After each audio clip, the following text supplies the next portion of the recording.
Hi friends, welcome back to my channel healer of the ages 1111। कैसे हो आप सब? आई होप कि आप सभी अच्छे होंगे और अपना ख्याल भी बहुत अच्छे से रख रहे होंगे।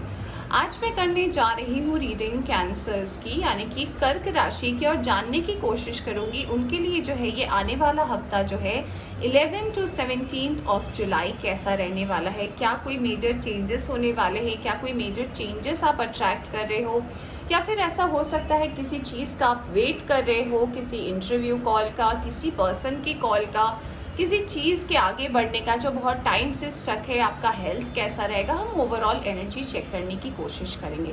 या फिर अगर कोई आपकी ब्लेसिंग आ रही हो, तो ऐसी बहुत सारी चीज़ें हमारे मन में चलती है और हम वेट करते हैं कि कब राइट टाइम आएगा, क्या हमारा डिवाइन टाइमिंग आया है कि नहीं। तो आज हम कार्ड्स के थ्रू देखने की कोशिश करेंगे कि आप किस एनर्जी में हो और आगे क्या होने वाला है। रीडिंग स्टार्ट करने से पहले बता देना चाहती हूँ कि एक टाइमलेस रीडिंग है, तो जब भी आप यहाँ तक पहुँचे आप इसे देख सकते हैं। ये जनरल रीडिंग भी है, तो इसे कोई भी देख सकता है, और अगर एनर्जी रेजोनेट करती है तो आपको समझ में आ जाएगा कि आपके लिए है। ऑलराइट, तो चलिए अब हम सबसे पहले देखेंगे मेजर आर्काना कार्ड से और जानने की कोशिश करेंगे कि क्या है आपके लिए message.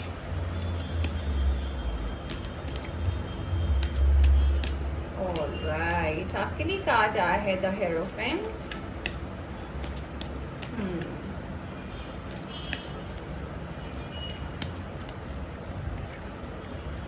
Death, transformation. Alright, the lovers, cancer.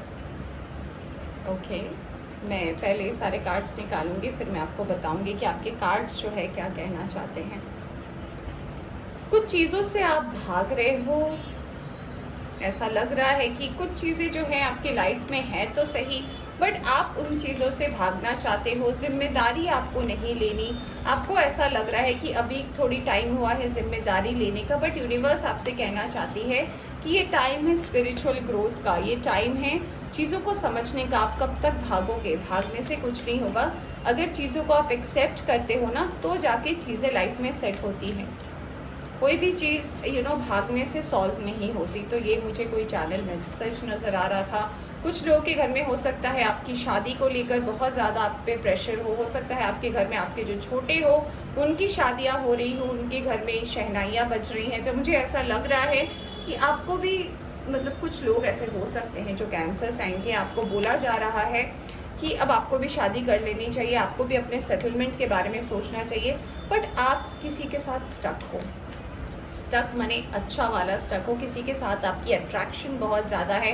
आपके ट्विन फ्लेम हो सकते हैं ये पर्सन, और ये एनर्जी इतनी स्ट्रॉन्ग है और बहुत आश्चर्य है ये एनर्जी आपके लिए। ऑलराइट, पहला कार्ड आपके लिए आ चुका है 8 ऑफ कप्स का।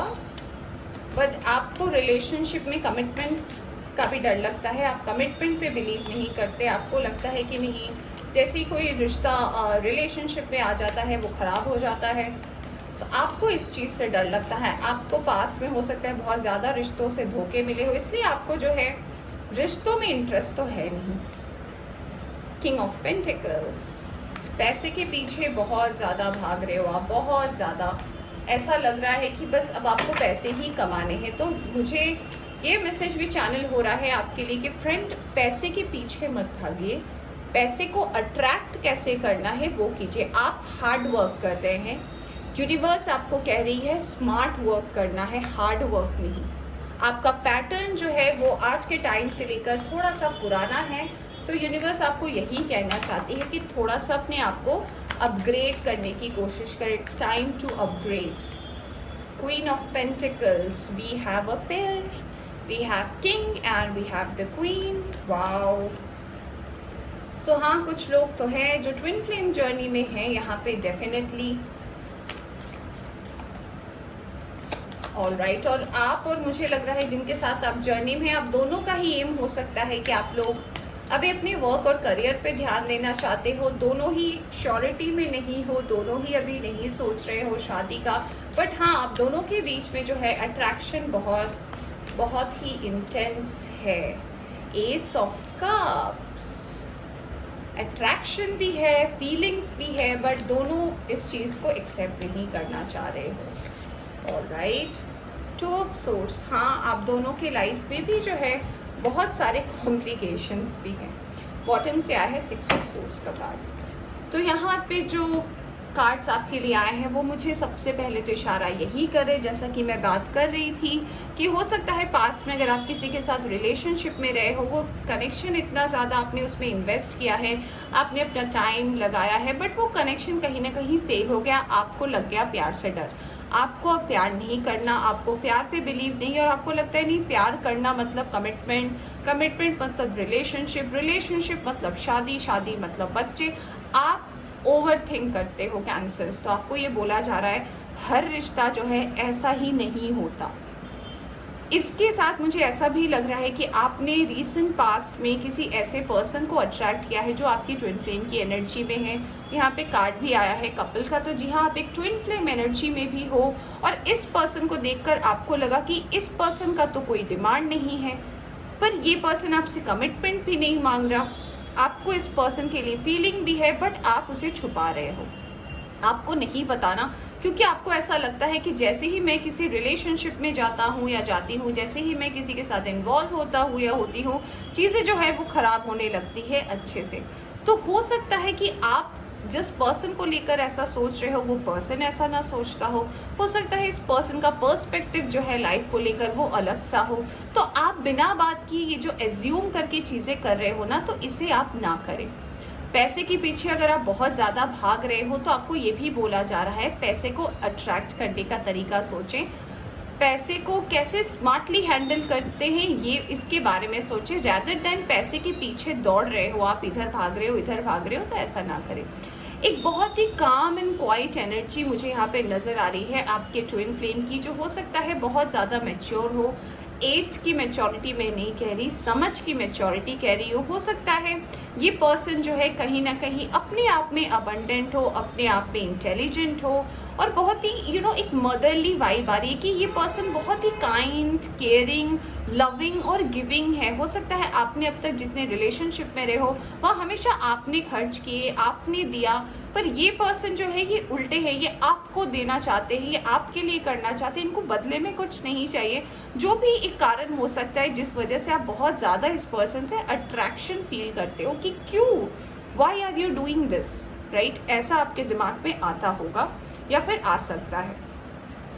कुछ लोगों के लिए ऐसा भी लग रहा है कि अगर आप कुछ टाइम के लिए जो है मुझे लग रहा है अगर आप बाहर गए हो या फिर अगर आप बाहर गए थे तो आप, मुझे ऐसा लग रहा है कि आप कहीं वापस लौट रहे हो। तो हो सकता है जहाँ आप रहते हो, माने कि जहाँ आप वर्क करते हो वहाँ से आप बाहर गए थे, तो ये मुझे आपकी लौटने की एनर्जी नज़र आ रही है। तो आप कहीं से तो डेफिनेटली लौट रहे हो अपनी वर्क की जगह पे, जहाँ पे आप अपना वर्क करते हो, वहाँ पे आपकी लौटने की एनर्जी आ रही है। बट एक सैडनेस भी है आपके मन में, ऐसा लग रहा है कि शायद आप इसके बाद आप यहाँ से मूव आउट करना चाहते हो, क्योंकि जहाँ पे आप लौट के आ रहे हो वहाँ पे आपका कोई काम नहीं बना, आपने बहुत साल यहाँ पे अपनी एनर्जी इन्वेस्ट की। तो अब आपको ये कार्ड ये भी इंडिकेशन दे रहा है ना कि आपको इस चीज़ को नए पर्सपेक्टिव में देखने की ज़रूरत है, क्योंकि ठीक इसके नीचे छुपा था एस ऑफ पेंटिकल्स, माने कि अब तक आप इस जगह को जस्ट एज अ टारगेट देख रहे थे, जस्ट ऐसा देख रहे थे कि यहाँ पे मैंने हो सकता है 5 साल 6 साल 4 साल बिताए हैं, बट मुझे कोई आउटपुट नहीं मिला। ऑलराइट, अब ये कार्ड आपको ये कहना चाह रहा है कि आप अपना थोड़ा डायरेक्शन अगर बदलेंगे तो एस ऑफ पेंटिकल्स भी आपको इसी जगह पर मिलेगा। एक नई शुरुआत भी जो होगी आपको इसी जगह पर मिलेगी जहाँ पे आप चीज़ें एंड करना चाह रहे हो। तो देखने का नज़रिया जो है ये आपको बदलने के लिए यूनिवर्स कह रही है। Look into the bigger picture, थोड़ी चीज़ों को ब्रॉडली समझने की कोशिश करिए, कॉम्प्लिकेट मत बनाइए। ऑलराइट, चलिए अब हम देखते हैं आपको यूनिवर्स क्या कहती है। बट एक और मैसेज देना चाहूँगी, अगर आपके मैं हेल्थ की बात करूँ तो हेल्थ को लेकर मुझे लग रहा है कि कंफ्यूजन में रहोगे आप। ओवरऑल हेल्थ आपकी सही है, मुझे ऐसा लग रहा है कि थोड़ी तरोताज़ा महसूस करोगे। हो सकता है जैसे कि मैंने बोला, हो सकता है आप होम टाउन से अपने वर्क और करियर के जगह आ रहे हो, तो या फिर हो सकता है कि कहीं बाहर भी जा रहे हो, तो आपके लिए ओवरऑल हेल्थ जो है वो सही है। थोड़ी बहुत चिंताएं आपके काम को लेकर जो यूजुअली होती है, अगर हम बहुत सारा काम करते हैं वो बनी रहेंगी, बट वो टाइम टू टाइम ठीक हो जाएगी। मेजर कोई इश्यूज नहीं है, आप अभी कमिटमेंट पे भी नहीं जाना चाहते, बट हाँ कुछ चेंजेस जो है वो ड्रास्टिक होगी, एक ट्रांसफॉर्मेशन भी होगा। और अब जो है आपकी फीलिंग जो है वो हो सकता है अब आप कंट्रोल भी ना कर पाओ अपने ट्विन फ्लेम को देखकर, तो ये एक वार्निंग भी हो सकता है।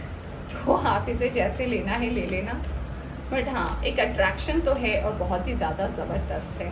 प्रॉस्पेरिटी लाइज अहेड, तो हाँ प्रॉस्पेरिटी तो आ रही है आपकी लाइफ में।